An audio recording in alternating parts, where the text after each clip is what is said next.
Damn.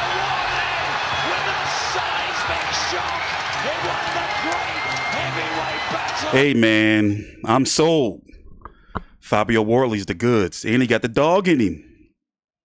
You know what it's like if you have like a creative player or you're playing on a video game like UFC or Knockout Kings, y'all have, the fighter you have like a special perk that when they're in danger or when they're tired, their punch power go up. That's Fabio Wardley. He's got the grit.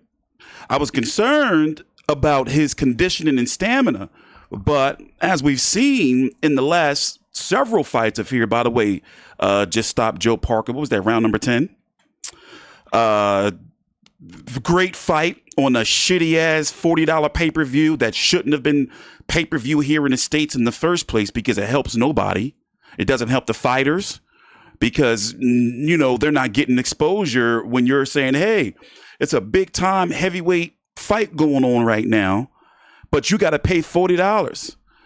And, to be honest, unless you're like a hardcore boxing fan, nobody over here in the States really know who Fabio Wardley is because to watch his fights, you would have to have DAZN or buy DAZN pay-per-views, correct? So for him to get such a big win like this against arguably one of the best resumes in Joseph Parker in boxing right now is a big feather in his cap. And here's the thing. Joe Parker was winning the fight, at least on my cards. And don't get me wrong, it was a close fight. Really close fight. But what did we learn about Fabio Wardley is that he's got the goods and his power must be respected. Earlier in the round, Joseph Parker had got that cut on the inside of his eye between his nose and his eye. And the fight immediately changed after that because he kept pawing at it. But there was a long, significant period in time where Joseph Parker just wasn't throwing any punches. He wasn't even trying to hold a grab. But yeah, now, we'll see. Here's the thing. I don't know if Usyk will fight Fabio Wardley. I want to see it. And I used to say before, that Fabio Wardley is like the leader of the new blood of the heavyweight division, the future, even though he's 30 years old, still in boxing in this day and age, 30 years old, you're still kind of a pup. So I really wanted that Joseph Parker Usyk fight, but now I'm guessing, listen, that's out of the window.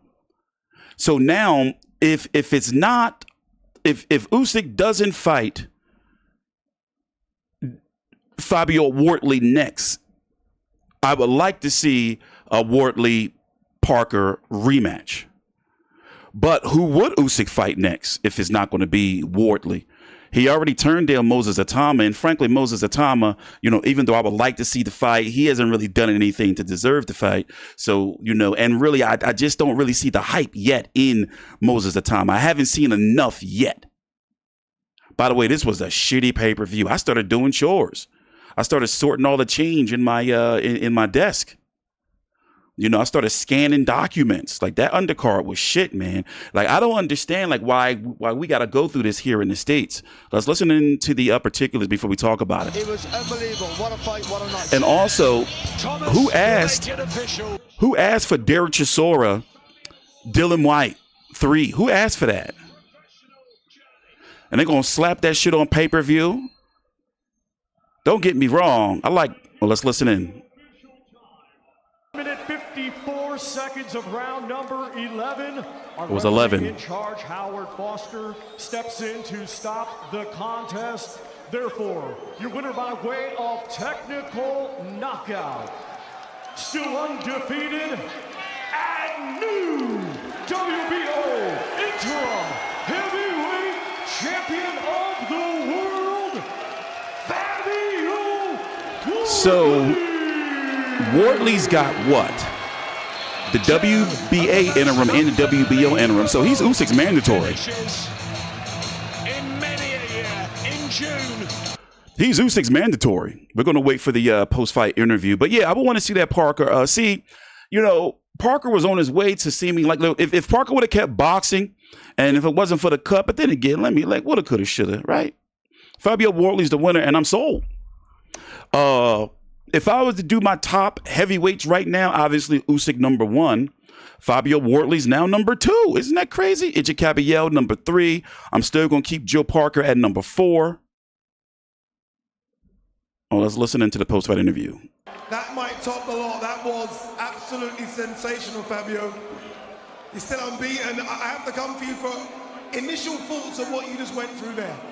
Look, Eddie, I've got one thing only to say. Usyk.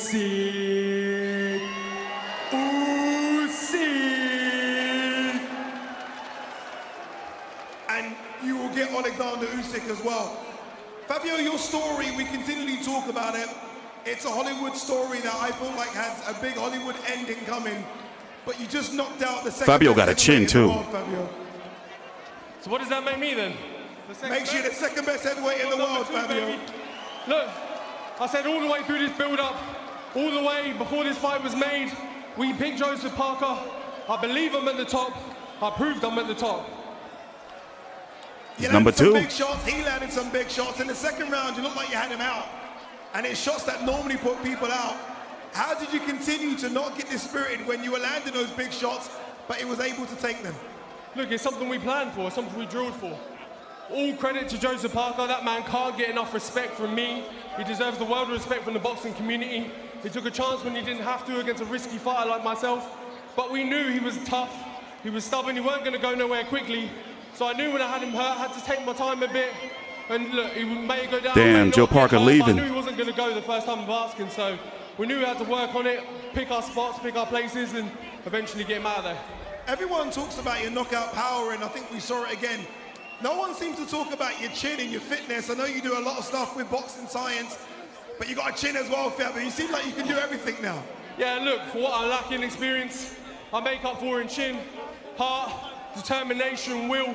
I told everyone before this started, I ain't losing today. This belt will be mine. I was going to take it, and I did everything I said I'd do. Fabio, do you understand what you've just done in the ring tonight? Right now. Has it sunk in yet? Nah, it hasn't sunk in yet at all. And I know everyone talks about me, my story, where I came from, but it's not just about me. It's about all the men stood there, all of their white tees with Fabio Wardley on, all the people that have supported me along the journey, believed in me when everyone said I was out. Everyone said I wasn't going to make it. Everyone said I wasn't going to go nowhere. It's all that view, that men right there next to me. And that aside, it's down for a moment for Dylan White, because I'd still be lost on small hall somewhere, fighting a York Hall every few months. You'd never seen me, never heard of me. But that man picked me out of the rough, looked after me, gave his time to me, and changed my life. He deserves everything from me. Well said, Fabio.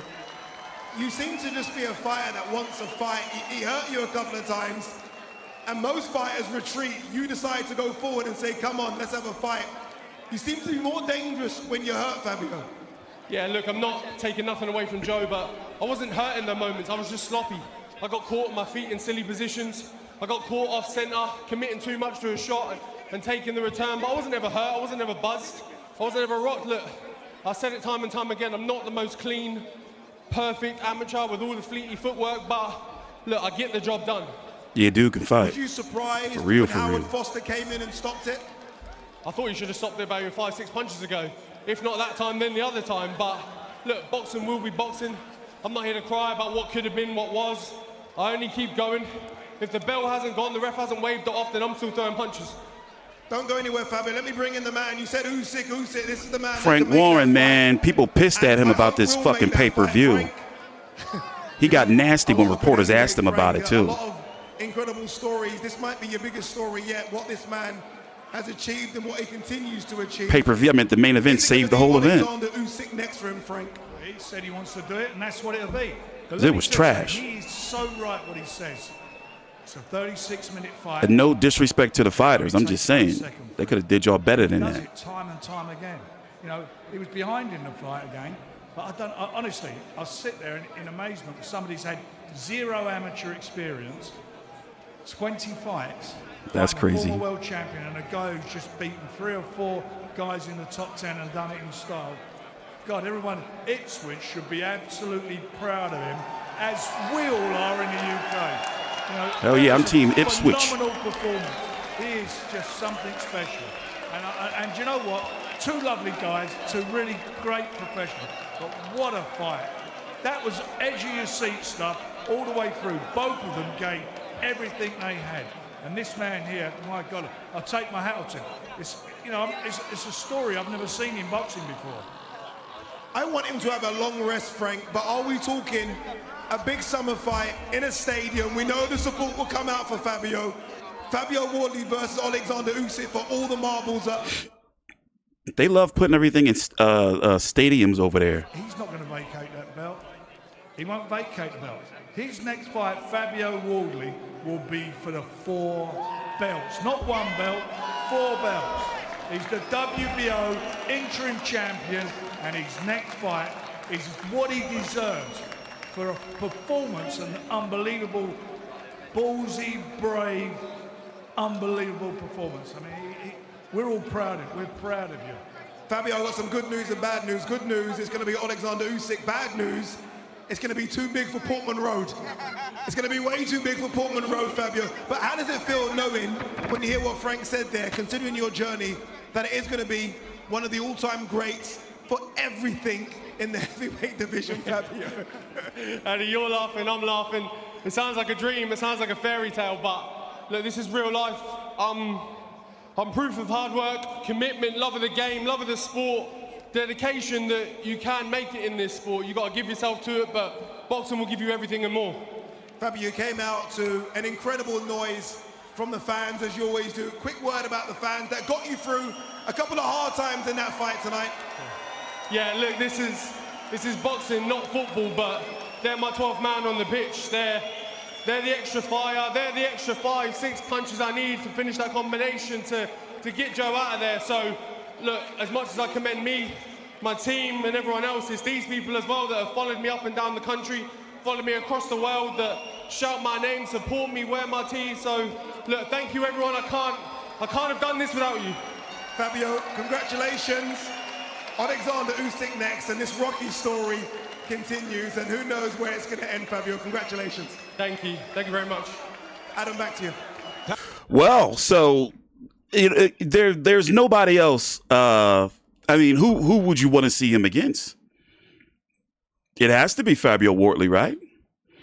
Usyk is saying he's not retiring until he's 41. I mean, who would he fight that he wouldn't get a lot of shit for? Like, people would be pissed if he didn't fight Fabio Wardley because there's nobody else. There's nobody else. And even after that, who would it be? Would it be Moses Atama? Or would Joseph Parker come back in the mix? You know, like, the herd is thinning. We're at the end of an era of heavyweights. And now you got a guy like Fabio Wardley, who's the future of the division. Guys like Richard Torres, I'm not too high on him. Dubois is still out there. We're talking about new blood. Jalalov, Efe Jagba, Justice Hooney, who obviously Wardley already beat. So it's not that Wardley is invincible, and it's not like let me say this. It's not that he's not beatable. It's just that he got that extra dog in him. He always muscles through, powers through, skills through. He's not just a brawler either. He can box. He's got body shots. He's got the jab. He can fight. And for him to have zero amateur experience, I mean, look, on a domestic level, Nathan Gorman, David Adelaide, Fraser Clark twice. He did him nasty in the second fight. Justice Hooney, this was a great fight. So 2 great high-tension fights back-to-back between Hooney and Parker. And remember, Hooney was winning. Parker was winning. Stopped both of them. And when you look at Joe Parker, this is a guy who has Andy Ruiz, Deontay Wilder, and Anthony Joshua on his resume. How did he lose to Joe Joyce and Derek Chisora is beyond me. But look at this resume all the way back to Andy Ruiz. Alexander Dmitrenko was something at that time, kind of a name. Carlos Takam, Daniel Martz. Didn't Wardley fight him too? I believe he did. So he's got, I'm talking about fights that meant something. 1 in March, 2 Takam, Dmitrenko, 3 Ruiz, 4 Huey, 5 Joshua, 6 Dylan White, 7. These was nothing. Junior 5, okay, I'm gonna give him a 8. 9, 10, just saw her twice. Joe, I mean, look at these names. J.D. Jane, Martin Bacoli. And now Fabio Wardley just took his scalp. I wonder when we will see this fight. I'm guessing we're in November, the end of October now. I'm guessing probably March, April, somewhere in the UK. Maybe, I wouldn't be surprised if they take it to Saudi. I doubt it, though. It's not as, I think they're going to try to do it in the UK because of the sell. But yeah, I don't know what Joseph Parker was doing, not taking a knee or not holding. Yeah, you can kind of say he was out on his feet, but at the same time, he could have. Listen, he lost. He lost. And as far as Anthony Joshua was concerned, they're waiting for the right fight for him because he's at the end of the road. So now we got a new reign, the Fabio Wardley reign. How long will it last, though?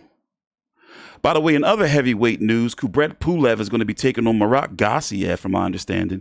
Deontay Wilder supposedly has a fight signed.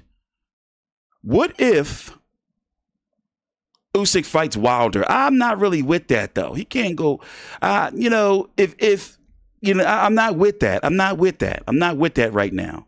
It's got to be Wardley. It's got to be Wardley. With that being said, I know people are wondering where the hell I've been, but just hang in there, man. It's been a rough 3 months for me. So see you guys later on. Thanks for watching. Please subscribe.